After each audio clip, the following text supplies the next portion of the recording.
என் பணிவான வணக்கங்களை காணிக்கையாக்குகிறேன்.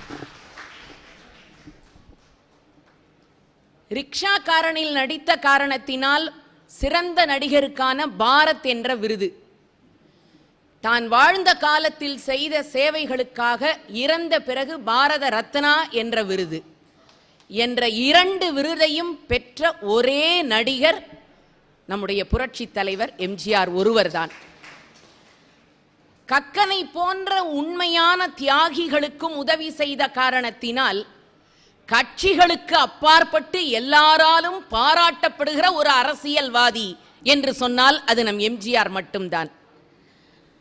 அமெரிக்க நடிகர்களை பார்த்தும் இந்தி நடிகர்களை பார்த்தும் காப்பி அடிக்காத ஒரிஜினல் காப்பி எம்ஜிஆர்.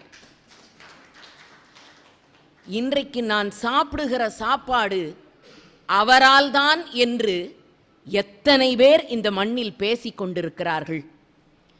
தான் தலைநாளில் சந்தித்த மனிதர்களை எல்லாம் சட்டமன்றத்திலும் அரசியல் களத்திலும் அரசவை கவிஞர்களாகவும் ஆக்கி இறுதி நாள் வரை அந்த நட்பை விடாது பிடித்துக் கொண்டிருந்த ஒரு உத்தம மனிதன் என்று சொன்னால் அது புரட்சி தலைவர் எம்ஜிஆர்.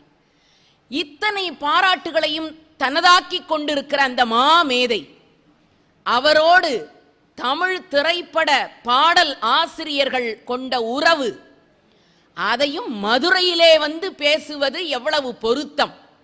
இந்த பொருத்தத்திற்கு என்ன பொருத்தமோ என்ற வாய்ப்பை எனக்கு அளித்திருக்கிற போற்றுதலுக்கும் பாராட்டுதலுக்கும் உரிய ஔவை அருள் ஐயா அவர்களுக்கு என் பணிவான வணக்கங்களை தெரிவிக்கிறேன். என்னை தொலைபேசியில் அழைத்து இப்படி ஒரு சங்க தமிழை பரிமாறுவதற்கு வாய்ப்பளித்த என் அன்பு தோழி மதிப்பிற்குரிய ஜான்சிராணி அம்மா அவர்களுக்கும் என் வணக்கங்களை தெரிவித்துக் கொள்ளுகிறேன். மதுரை காமராசர் பல்கலைக்கழகத்து மாணவர்கள் என்று சொன்னார்கள், அதிசயித்து போனேன். ஏன் என்று சொன்னால் இன்றைக்கெல்லாம் மாணவர் உலகம் எப்படி இருக்கிறது என்று நமக்கு நன்றாக தெரியும். அதிலும் குறிப்பாக ஆய்வு மாணவர்கள் என்றால் எவ்வளவு உயர்வானவர்கள். இன்றைக்கு பல்கலைக்கழக ஆய்வரங்கங்கள் எல்லாம் ஓய்வு அரங்கங்களாக போய்கொண்டிருக்கிற சூழலில் மதுரை உலகத் தமிழ்ச்சங்கம் உண்மையான கருத்தரங்க ஆய்வரங்கத்தை இந்த உணவு நேரத்தில் கூட இவ்வளவு விழிப்புணர்வாக நடத்தி கொண்டிருக்கிறது. உங்களுக்கு என்னுடைய பாராட்டுக்கள். எனக்கும் கொடுக்கப்பட்ட நேரம் மிக குறைவுதான். ஆனால் சினிமாவை பற்றி பேசணும், அதுவும் திரைப்பட தமிழை பற்றி பேச வேண்டும். யாரிலே தொடங்குவது என்று நான் யோசித்த பொழுது யாரில் தொடங்குவேன்? கவியரசு கண்ணதாசன். அவருக்கும் எம்ஜிஆருக்கும் இருந்த நட்பு இன்னைக்கெல்லாம் நாம சொல்றோம். டைட்டில் சாங்னா அதுக்கு ஒரு மியூசிக்கு, அதை தாண்டி தீம் மியூசிக்கு, அதாவது பாட்டு ஒன்று கிடைக்கலங்கிறத புரிஞ்சுக்கிட்டோம். பாட்டு எழுதுறதுக்கு இன்னைக்கு எந்த கவிஞர்களுக்கு திறமை இல்லை. அதனால இசையமைப்பாளர் கையில கொடுத்து டைட்டில் சாங், தீம் சாங் அப்படின்னு பேர் வச்சு ஆங்கிலத்தில் பேசிக்கிட்டு இருக்கிறாங்க. ஆனால் உண்மையில் டைட்டில் சாங், தீம் மியூசிக் என்று திரை உலகத்தில் அறிமுகப்படுத்தப்பட்டது எம்ஜிஆர் அவர்களுக்காக கவிஞர் கண்ணதாசன் எழுதிய பாட்டு. இன்றைக்கும் பலருடைய செல்பேசியிலே வைக்கப்பட்டிருக்கிற பாட்டு, அச்சம் என்பது மடமையடா. இந்த படம் நாடோடி மன்னன் எம்ஜிஆர் அவர்களுடைய தயாரிப்பு, எம்ஜிஆர் அவர்களுடைய அற்புதமான இயக்கத்திலே உருவான படைப்பு. இந்த படம் வெளியாகி அது வெற்றி படமாக உயர்ந்து நின்று இந்திய வரலாற்றிலேயே இன்றைக்கு இருக்கிற நம்முடைய ரயில் நிலையம், மதுரை ரயில் நிலையம் இருக்கிறது அல்லவா, அங்கிருந்து தொடங்கி தமுக்கம் மைதானம் வரை இந்த படத்தினுடைய வெற்றியை கொண்டாடுவதற்காக 4 குதிரைகள் பூட்டப்பட்ட சேரட் வண்டியில் புரட்சி தலைவரை அமர வைத்து 2 பக்கங்களிலும் மக்கள் வெள்ளமாக நின்று அழைத்து வந்த சிறப்பு ஒரு தமிழ் திரைப்படத்திலே நடித்த தலைவனுக்கு கிடைத்தது என்று சொன்னால் அது அந்த பாட்டு மக்கள் மனதில் அவ்வளவு ஆழமாக பதிந்திருந்தது. அத்தனை சிறப்பு பொருந்திய அந்த பாடல். இதெல்லாம் ஒரு பக்கங்க. எம்ஜிஆருக்கும் கவிஞர் கண்ணதாசனுக்கும் இருந்த நட்பு நமக்கு தெரியும். ஆனால் அதில் பல விமர்சனங்களும் இருந்தது. 2 பேருக்கும் கருத்து வேறுபாடுகளும் அதிகமாக இருந்தது. அரசியல் மாறுபாடு காரணமாக மேடைகள் தோறும் கவிஞர் கண்ணதாசன் எம்ஜிஆரை விமர்சனம் செய்து பேசினார். ஆனால் எம்ஜிஆர் நடித்த படங்களுக்கு நான் பாடல் எழுத மாட்டேன் என்று ஒரு முறையும் கண்ணதாசன் சொன்னதில்லை. கண்ணதாசன் என் படத்திற்கு பாட்டு எழுதக்கூடாது என்று புரட்சி தலைவரும் சொன்னதில்லை. அப்படி ஒரு நயத்தக்க நாகரீகத்தோடு விமர்சனம் இருந்தது. அதைத்தான் நான் இன்றைக்கு சொல்லுகிறேன். அரசியல் நாகரீகத்தை ஒரு திரைப்பட கவிஞரின் வழியாக அவர்கள் இருவரும் உலகத்திற்கு வெளிப்படுத்தினார்கள். அதனாலதான் 1000 படம், படத்தோட கிளைமேக்ஸுக்கு முன்னால வைக்க வேண்டிய பாட்டு யார் யாரோ பாட்டு எழுதுறாங்க. ஆனா எம்ஜிஆருக்கு மட்டும் அவர் மனசுக்கு ஏற்றுக்கொண்டதால் தான் அந்த பாட்டையே அவர்கள் அந்த படத்தில் இணைப்பார்கள். பாட்டை முதல்ல எழுதி தலைவர்கிட்ட கொடுத்துடணும். அவர் படிச்சு பார்த்து பொருத்தமா இருக்கு, சிறப்பாக இருந்ததுன்னா தான் ஏற்றுக்கொள்வார். யாராரோ எழுதி கொடுக்குறாங்க, புரட்சி தலைவர் ஒத்துக்கல. கடைசியா கண்ணதாசன் கிட்ட கொண்டு போய் கொடுக்குறாங்க, அவர் எழுதி தருகிறார். விமர்சனங்களின் உச்சமும் வேறுபாடுகளும் இருவருக்கும் இடையில் அவ்வளவு இருந்தாலும் கூட இந்த பாட்டினுடைய ஆழம் அடிமைப்பட்டு கிடக்கிற ஒரு சமுதாயம் தலைநிமிர வேண்டும் என்பதற்காக எழுதப்பட்ட பாட்டு. கோடி மக்கள் சேர்ந்து வாழ வேண்டும் விடுதலை, அதோ அந்த தலைவன். நீங்க திருப்பி பாடுறீங்களே, இப்ப நான் திருக்குறள் சொன்னா 2வது வரையும் சொல்லாமலா போயிட போறீங்க? நீங்க பல்கலைக்கழக மாணவர்கள், எப்படி திரைப்பட பாடலை சொல்றீங்களோ அதே மாதிரி திருக்குறளையும் சொல்லுவீங்க என்ற நம்பிக்கை எனக்கு உண்டு. அப்படி கண்ணதாசனுக்கும் புரட்சி தலைவருக்குமான இருந்த சிறந்த நட்பு. அந்த நாடோடி மன்னன் திரைப்படத்தில் அந்த பாட்டு எழுதி நடிச்சதுக்காகவே 110 பவுன்ல தங்க வாழ் செய்து எம்ஜிஆருக்கு மதுரை மண் பரிசாக அளித்தது என்ற சிறப்பு மதுரைக்கு இருந்தது. அதைத்தான் நீங்க மனசுல வைத்துக் கொள்ளணும். அடுத்ததுங்க, தன்னை கடுமையாக தூற்றியவருக்கு கூட உதவி செய்தவர் தான் புரட்சி தலைவர். அவர் யாரு என்னங்கிறத பார்க்க மாட்டார். அடுத்த கவிஞர் யார சொல்லலான்னு பார்த்தா கவிஞர் வாலி. ரொம்ப அழகா ஒரு விமர்சனம் சொன்னாங்க. எல்லாரும் எழுதிய பாடல்கள் துண்டுச்சீட்டில் இருந்தது, வாலி எழுதி எம்ஜிஆருக்காக தந்த பாடல்கள் வாக்குச்சீட்டில் இருந்ததுன்னாங்க. என்ன வேறு பெரிய விஷயம், எம்ஜிஆர் என்ற ஆளுமையை அரசியலிலே மையப்படுத்தி புள்ளியிட்டு அவர் வெற்றி வாகை சூடுவதற்கு அடிப்படை காரணமாக இருந்தது கவிஞர் வாலியின் பாடல்கள் என்று சொன்னால் அது மிகையல்ல. அதுல புரட்சி பித்தன்னு ஒரு படங்க, அது முறையா வெளிவரல, புரட்சி தலைவர் நடிச்சது. புரட்சி பித்தன்னு படத்தோட பேரு. அந்த படத்துல ஒரு காட்சி வரும், ஒரு பாதி படம் எடுத்துட்டாங்க. ஒரு மனநோயாளியா ஒரு காரணத்துக்காக எம்ஜிஆர் நடிக்கணும். அந்த கதாநாயகி கோயில்ல சாமி கும்பிட்டுக்கிட்டு நிக்கிறா, அவ தலையில மல்லிகைப்பூ வச்சிருக்கிறா. இந்த மனநோயாளியா இருக்கிற எம்ஜிஆர் பின்னால போய் அந்த மல்லிகைப்பூவை பிச்சு பிச்சு சாப்பிடணும். இவ்வளவுதான் காட்சி. இந்த படத்துக்கு யாரு டைரக்டர் தெரியுமா? கவிஞர் வாலி. கதை, திரைக்கதை, இயக்கம், பாடல்கள் எல்லா கவிஞர் வாலி. ஆச்சரியமான விஷயம் இது. படம் வெளிவரல, ஷூட்டிங்லாம் முடிஞ்சாச்சு. எல்லாரும் கை தட்டுறாங்க. எம்ஜிஆர், அடாடா பின்னிட்டீங்க தலைவா, மல்லிகைப்பூ பிச்சு சாப்பிடுற அழகே அழகு அப்படின்னாங்க. எல்லார் முகத்தையும் பார்த்துக்கிட்டே வந்த எம்ஜிஆர் வாலி முகத்தை பார்த்தார். அவர் முகம் சுருங்கி இருக்குது. ஒன்று பாராட்டையும் காணும், ஒன்னையும் காணும். பக்கத்தில் போய் எப்போதுமே எம்ஜிஆர் கவிஞர் வாலியை ஆண்டவனேன்னு கூப்பிடுவார். என்ன ஆண்டவனே, உங்ககிட்ட இருந்து ஒன்றும் பதில காணும். கவிஞர் வாலி சொன்னார், சிறப்பாக தான் இருந்தது, ஆனால் இன்னும் கொஞ்சம் நல்லா நீங்கள் மல்லிகைப்பூவை பிச்சு தின்றுருக்கலாம், கொஞ்சம் குறையாத்தான் இருந்ததுன்னாரு. எம்ஜிஆருக்கு கோவம் வந்துருச்சு.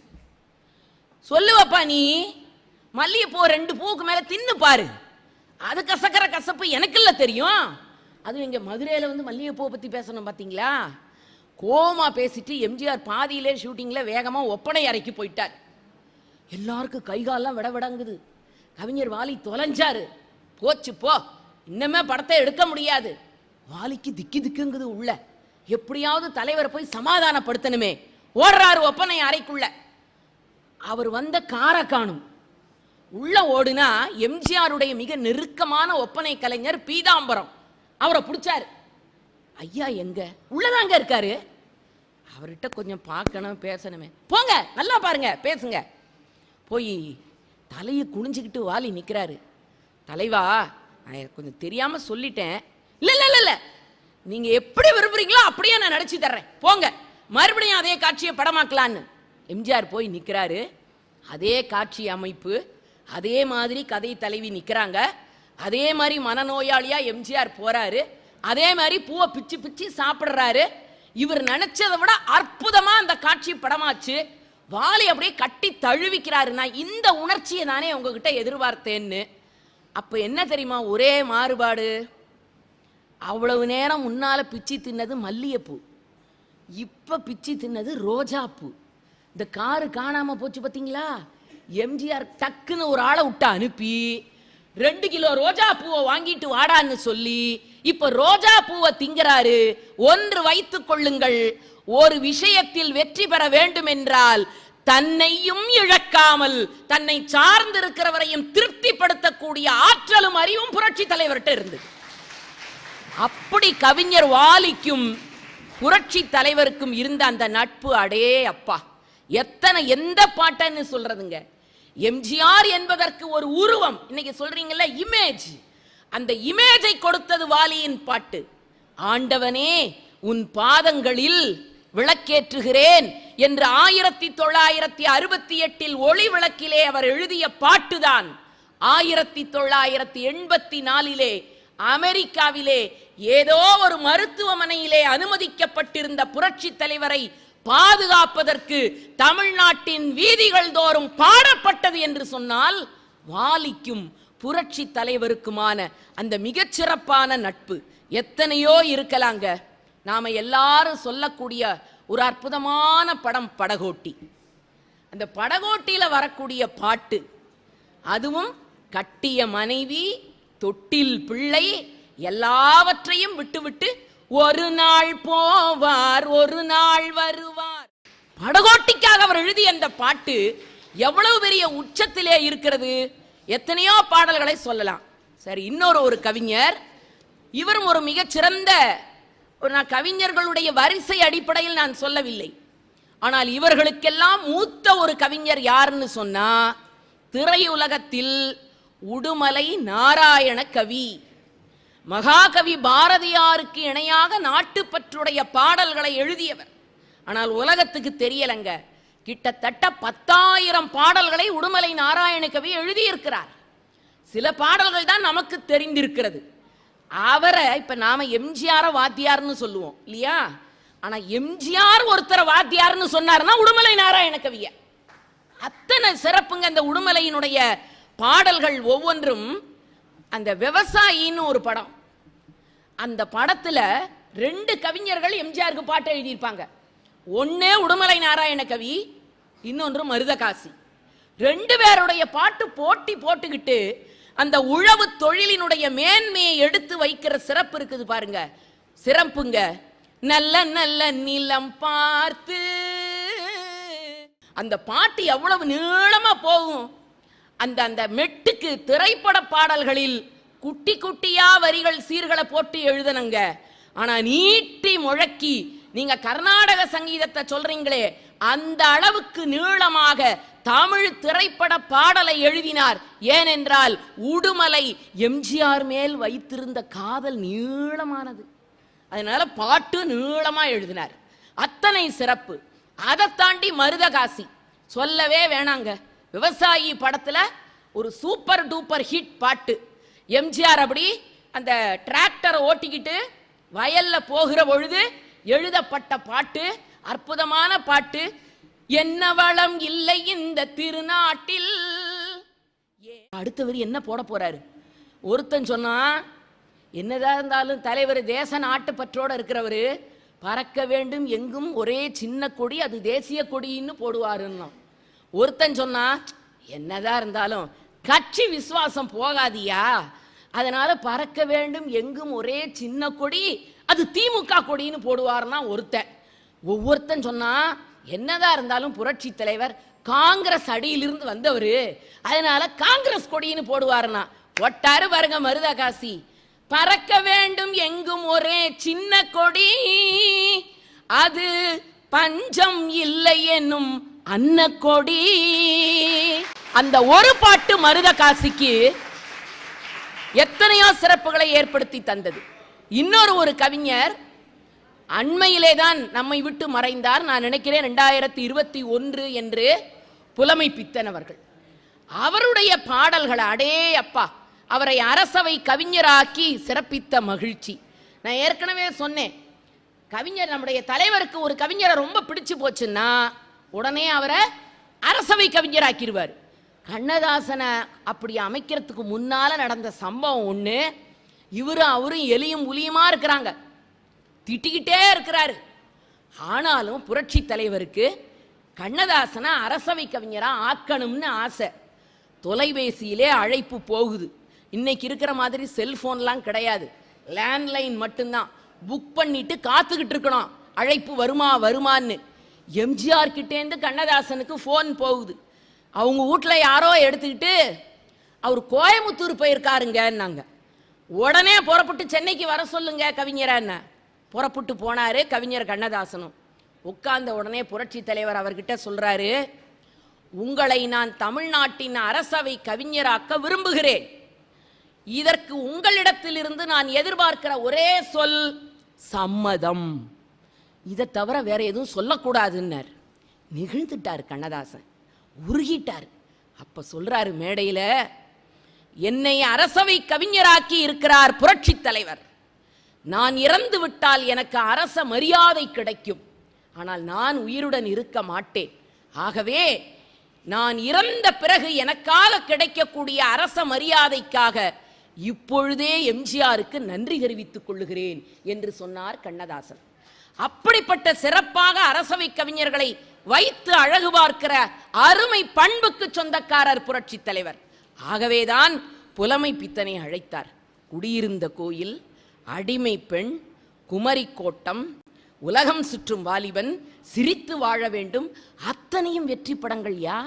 இன்னைக்கு ஒரு வெற்றி படம் கொடுக்கறதுக்கே தடுமாறுறான். இன்னைக்கு எவன் தான் கவிஞனா மாறுறான்னு தெரியல. நேத்து வரையிலும் பேச தெரியாதவன்லாம் இன்னைக்கு கவிஞருங்கிறான். உப்பனும் குளிக்க போனான், கூடவே நானும் போனேன், எப்படா வந்தா என்றான், இப்பத்தான் வந்தேன் என்றேன். இப்படிக்கு உலகமகா கவிஞர்னு போட்டுக்கிறான். இவர்களுக்கு மத்தியில் தலைவருக்கு கிடைத்த அத்தனை திரைப்பட பாடல் ஆசிரியர்களும் கொள்ளை அழகுங்க. அவங்க எழுதுற ஒவ்வொரு வார்த்தையும் எத்தனை சிறப்பு. எந்த குழந்தையும் நல்ல குழந்தைதான் மண்ணில் பிறக்கையிலே, இன்னும் யார் யாரோ வந்து பாராட்ட, இந்த பச்சை கிளிக்கு ஒரு செவ்வந்தி பூவில் தொட்டிலை கட்டி வைத்தேன் என்ற பாட்டு ஒரு சங்க இலக்கிய சொல்லாட்சிக்கு நிகராக ஒரு தாலாட்டு பாட்டை சினிமா பாட்டா வைக்க முடிஞ்சுதுங்க. எவ்வளவு பெரிய விஷயம். ஏன், பக்கத்திலே தலைவர் இருக்கிறார்.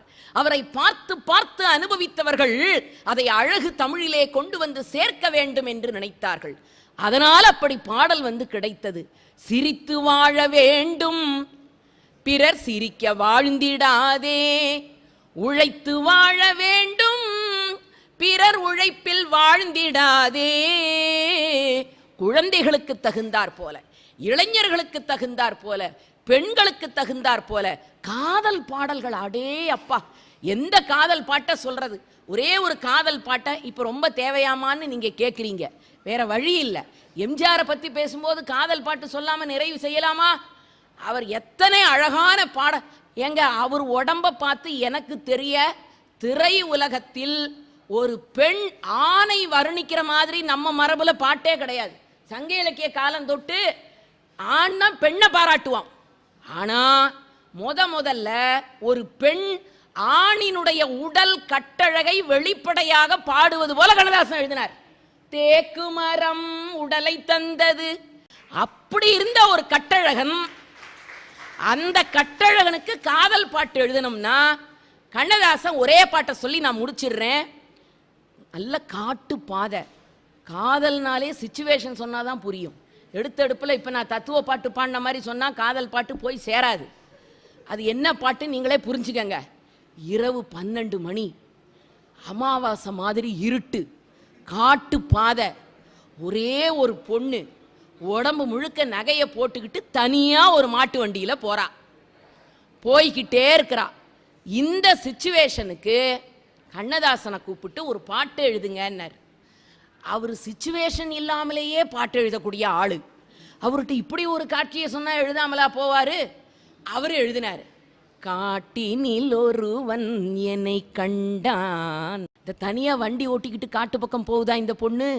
எய்தாப்புல ஒரு திருடன், யாரு, உள்ளம் கவர் கல்வன் எம்ஜிஆர் வர்றாரு. வந்த திருடன் இந்த பொண்ணை சுத்தி வந்து, ஏய் மரியாதையா என்ன வச்சிருக்கிற எடு. உடனே அந்த பொண்ணு கையை பசஞ்சுக்கிட்டு, சத்தியமா என்கிட்ட எதுவும் இல்லை. எதுவும் இல்லையா, சரி போ அப்படின்னு விட்டுருவார் எம்ஜிஆர். மற்ற திருடனா இருந்தா என்ன பண்ணுவான்னு நம்ம சொல்லவே வேண்டாம். ஆனா எம்ஜிஆர் அதுக்கு மேல தாண்டவே மாட்டார். உன்கிட்ட ஒண்ணு இல்லையா, போன்னு விட்டுட்டார்.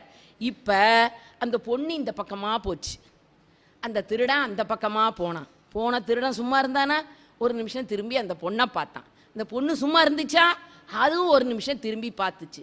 அன்னைக்கு காதல் காட்சி இவ்வளவுதான், அடிக்கோடு போட்டுக்காங்க, இவ்வளவுதான் காதல் காட்சி. அதனால அந்த பொண்ணு பாடுது, காட்டினில் ஒருவன் என்னை கண்டான், கையில் உள்ளதை கொடு என்றான், கைகளில் எதுவும் இல்லை என்றேன், கண்ணில் உள்ளதை கொடுத்து விட்டேன். இப்ப வர்ற வரைக்கும் அவன் திருடன், இப்ப இவ பெரிய திருடியா மாறிட்டாளாம். அவன்தான் திருடன் என்றிருந்தேன், அவனை நானே திருடி விட்டேன், முதல் திருடும் காரணத்தால் முழுசாய் திருட மறந்து விட்டேன். ஏன்னா நோ எக்ஸ்பீரியன்ஸ். அந்த பொண்ணு இதுக்கு முன்னால யாரையும் இப்படி பார்த்ததில்ல. அந்த பொண்ணு இதுக்கு முன்னால தான் மனசை கொடுத்ததில்லை, அவளுக்கு அனுபவம் இல்லை.